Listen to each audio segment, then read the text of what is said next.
ওই বেটা ওই, তুই কার বাড়ির সামনে সাফালালি? হ্যাঁ, তাইলে কই ফালামু? হ্যাঁ, একে তো আমার বাড়ির সামনে সাফালাইছত, আবার উঁচু গলায় কথা কইতাছত। তুই আমার থাবড় দিলি না? তুই এই জায়গায় দাঁড়াইস, আমি আইতাছি। হাই হাই রে, যেমনে গেল মনে হয় পোলাবেন ডাক দিতে গেছে। আমি তাড়াতাড়ি আমার বড় ভাইয়ের ফোন দেই। হ্যালো বেলাকডন, আমার তাড়াতাড়ি ঘরের সামনে আহেন, লড়াই হয়ে গেছে।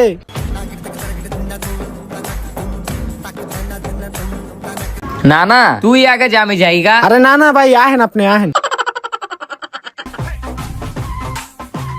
হ্যাঁ, কের তো সাহস হইছে ব্ল্যাক ডনের বন্ধুর সাথে গ্যাঞ্জাম করতে চায়? আরে ভাই কোয়েন না, একটা পোলা আমার বাড়ির সামনে সাফালাইছে, তারপর ওই পোলার আমি একটা থাপড় দিছি। ওই চেত্তা মুত্তা কই জানি গেল, মনে হয় পোলাবেন ডাক দিতে গেছে ভাই।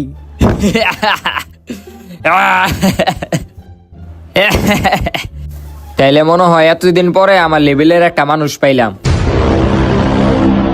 ভাই ভাই, ওই যে ওই পোলা রাইট আছে।